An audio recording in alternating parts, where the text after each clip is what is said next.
அஸ்ஸலாமு அலைக்கும் வரஹ்மத்துல்லாஹி வபரகாத்துஹு. சரி, இப்போ அடுத்த எழுத்து பாருங்க. அந்த கருப்பு கலர் கோடு அதுக்கு கீழே 2 நுக்தா கருப்பு கலரால் நிறம் தீட்டப்பட்டிருக்குது.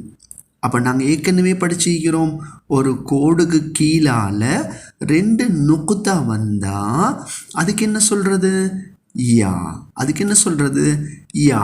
அப்போ இந்த இடத்துல இந்த முதலாவது எழுத்து என்னது? யா. ரெண்டாவது எழுத்தை பாருங்க, ஹா.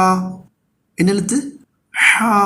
இப்போ அதில் நுக்தா இல்லை, நடுவுலையோ மேலேயோ எந்த ஒரு நுக்தாவும் இல்லை.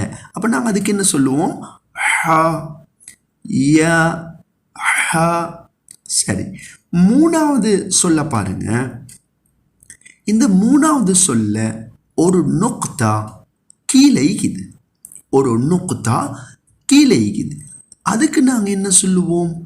ப, ப.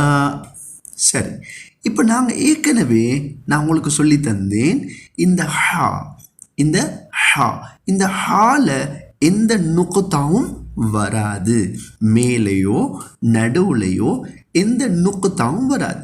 ஆனால் இந்த சொல்ல பாருங்க, இந்த எழுத்துல பாருங்க, இந்த ஹா அது உள்ளால ஒரு நுக்தா வைக்கப்பட்டிருக்குது, ஒரு நுக்தா வைக்கப்பட்டிருக்குது. அப்போ நீங்கள் அதுக்கு என்ன சொல்லுவீங்க?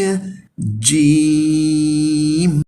எந்த ஒரு நுக்தாவும் வராம இந்த எழுத்து வந்தா அதுக்கு சொல்லுவீங்க ஹா. இந்த எழுத்துக்கு மேலால ஒரு நுக்தா வந்தா அதுக்கு சொல்லுவீங்க ஹா.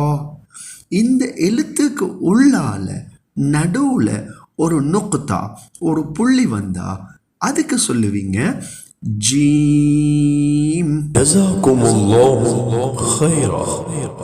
வஸ்ஸலாமு அலைக்கும் வரஹ்மத்துல்லாஹி வபரகாத்துஹு. Subscribe to my channel and also press this bell icon so you never miss any new update.